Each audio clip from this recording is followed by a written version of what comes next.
Hi hello ನಮಸ್ತೆ. ಎಲ್ಲರೂ ಹೇಗಿದ್ದೀರಾ? ಚೆನ್ನಾಗಿದ್ದೀರಾ ಅಂತ ಅಂದ್ಕೊಂಡು ವಿಡಿಯೋ ಸ್ಟಾರ್ಟ್ ಮಾಡ್ತಾಯಿದ್ದೀನಿ.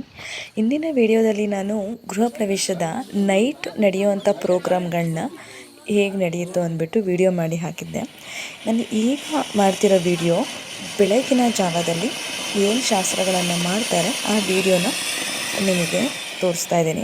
ಮತ್ತು ಇನ್ನೊಂದು ಏನು ಅಂದರೆ, ಬೇರೆ ಫಂಕ್ಷನ್ಗಳಿಗೆ ಅಟೆಂಡ್ ಮಾಡ್ತೀವಿ ನಾವು, ಏನು ಜಸ್ಟ್ ನಮ್ಮ ಮನೆಯಿಂದ ರೆಡಿ ಆಗಿಬಿಟ್ಟು ಹೋಗ್ಬಿಟ್ಟು ಅಟೆಂಡ್ ಮಾಡಿಬಿಟ್ಟು ಬಂದುಬಿಡ್ತೀವಿ. ಆದರೆ ಆ ಪ್ರೋಗ್ರಾಮ್ನ ನಡೆಸೋದಿದೆಯಲ್ಲ, ಅದ್ರ ಕಷ್ಟ ಏನಂತ ನನಗೆ ಈ ಮನೆ ಗೃಹ ಪ್ರವೇಶ ಆದಮೇಲೆ ಗೊತ್ತಾಯಿತು. ಪ್ರತಿಯೊಂದು ಕೆಲಸನೂ ನಮ್ಮ ಹತ್ರ ಮಾಡಿಸ್ತಾರೆ. ಮತ್ತು ಜನಗಳು ಬಂದು ಹೋಗೋ ಟೈಮಲ್ಲಿ ಎಲ್ಲರೂ ಮಾತಾಡಿಸ್ಬೇಕು. ಯಾಕಂದರೆ ಅಲ್ಲಿ ಬಂದಿರೋರು ಎಲ್ಲರೂ ನಮಗೆ ಬೇಕಾಗಿರೋರೇ ಬಂದಿರ್ತಾರೆ. ಅವರನ್ನೆಲ್ಲರನ್ನೂ ಮಾತಾಡಿಸ್ಬೇಕು. ಮತ್ತು ಮಾತಾಡಿಸಿಲ್ಲ ಅಂದರೆ ಅದು ಒಂಥರ ಆಗುತ್ತೆ. ಹಾಗಾಗಿ ಈ ಒಂದು ಪ್ರೋಗ್ರಾಮ್ ಮನೇಲಿ ಮಾಡ್ತೀವಿ ಅಂತಂದರೆ ತುಂಬಾ ಕಷ್ಟ ಇರುತ್ತೆ. ಈ ಬೆಳಗಿನ ಜಾವದ ಶಾಸ್ತ್ರಗಳನ್ನು ಸ್ಟಾರ್ಟ್ ಮಾಡಿದ್ದಾರೆ. ಲಕ್ಷ್ಮಿ ಫೋಟೋ ಇಟ್ಬಿಟ್ಟು 3 ಬಿಂದಿಗೆ ತುಂಬಿದ ಕೊಡ ತೊಗೊಂಡೋಗ್ಬೇಕು ಅನ್ನೋ ಶಾಸ್ತ್ರ ಇದೆ. ಮತ್ತು ಕಳಶ ಜೊತೆಗೆ ದೇವ್ರ ಫೋಟೋ 3 ಬಿಂದಿಗೆ ಇರುತ್ತೆ. ಮತ್ತು ಹಸುನ ಕರೆಸಿರ್ತಾರೆ. ನಮ್ಮ ಹಸು ಏನಕ್ಕೆ ಕರೆಸ್ತಾರೆ?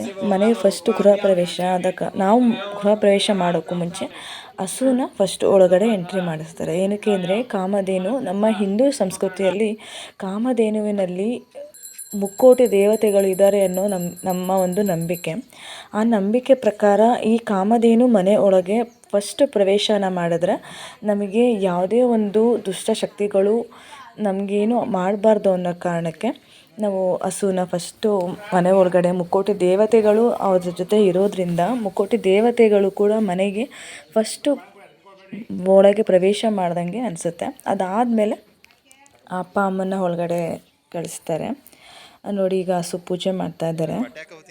ಅದರ ಮಧ್ಯದಲ್ಲಿ ನನ್ನ ಮಕ್ಕಳು ಫೋಟೋ ತೆಗೆದಿದ್ದಾನೆ ನನ್ನ ತಮ್ಮಂಗೆ ಕೊಟ್ಬಿಟ್ಟಿದೆ ಫೋನ್, ನಾನು ವೀಡಿಯೋ ಮಾಡು ಅಂತ ಹೇಳ್ಬಿಟ್ಟು. ಎಷ್ಟು ಚೆನ್ನಾಗಿ ಫೋಸ್ ಕೊಡ್ತಿದ್ದಾರೆ. ಅದಾದಮೇಲೆ ಎಲ್ರಿಗೂ 3 ತುಂಬಿದ ನೀರನ್ನು ಒರೆಸ್ಬಿಟ್ಟು ಹಸು ಜೊತೆ ಮತ್ತು ಅಪ್ಪ ಫೋಟೋ ಇಟ್ಕೊಂಡಿದ್ದಾರೆ, ಅಮ್ಮ ಕಲಶ ಇಟ್ಕೊಂಡಿದ್ದಾರೆ. ನಾನು ಮತ್ತು ನನ್ನ ತಂಗಿ ಆರತಿ ಮಾಡ್ತಾಯಿದ್ದೀವಿ. ಆರತಿ ಮಾಡೋ ಒಳಗಡೆ ಹೋಗಿರೋ ಟೈಮಲ್ಲಿ ನನ್ನ ಮಗ ಇಲ್ಲಿ ಹೂಕುಂಡನ ಕೂಡ ಹಚ್ಚಿದ್ದಾನೆ.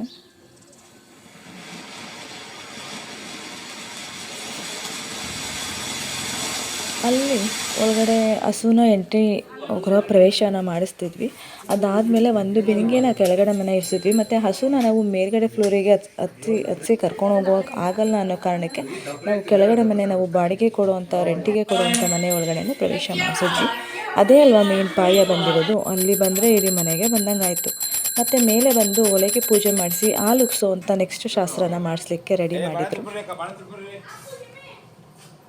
ನೋಡಿ, ಈಗ ಲಾಸ್ಟಲ್ಲಿ ಹಾಲು ಉಗ್ತಾ ಇದೆ. ಈ ಹಾಲು ಹೇಗೆ ಉಗ್ತಿದೆ ಅದೇ ರೀತಿ ಮನೆಗೆ ಕೂಡ ಸುಖ, ಶಾಂತಿ, ನೆಮ್ಮದಿ ಎಲ್ಲ ಹುಟ್ಟಲಿ ಅಂತ ಅಂದ್ಬಿಟ್ಟು ದೇವರಲ್ಲಿ ಪ್ರಾರ್ಥನೆ ಮಾಡುತ್ತಾ ಹಾಲು ಉಗ್ಸಿದ್ವಿ.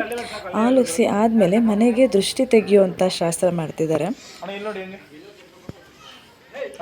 ಹೊರಗಡೆ ಬಂದುಬಿಟ್ಟು ಮೇನ್ ಗೇಟ್ ಹತ್ರ, ಅದು ಬೂದ್ಕುಂಬಳಕಾಯಿ ಅಂತ ಹೇಳ್ತಾರಲ್ಲ, ಪ್ರತಿಯೊಂದು ಮನೆ ದೃಷ್ಟಿ ತೆಗಿಬೇಕಂದ್ರೆ ಫಸ್ಟ್ ನಾವು ಬೂದ್ಕುಂಬಳಕಾಯಿ ಒಳಗಡೆ ಹೋಳು ಮಾಡಿ ಅದರೊಳಗಡೆ ಕುಂಕುಮ ಎಲ್ಲ ಹಾಕಿಬಿಟ್ಟು ಕಾಯಿನ್ಗಳನ್ನು ಹಾಕಿ ಮಾಡ್ತಾರೆ. ಅದು ಹೊಡೆದ್ಮೇಲೆ ಅದಾದಮೇಲೆ ಟಿಫನ್ ಮಾಡ್ಕೊಳ್ಳಿ ಅಂತ ಹೇಳಿದರು. ಟಿಫನ್ನು ಸತ್ಯನಾರಾಯಣ ಪೂಜೆಗೆ ಪುಳಿಯೋಗರೆ ಮತ್ತು ಕೇಸರಿ ಬಾತ್ ಮಾಡಿಸಿದ್ವಿ. ಬೆಳಗ್ಗೆ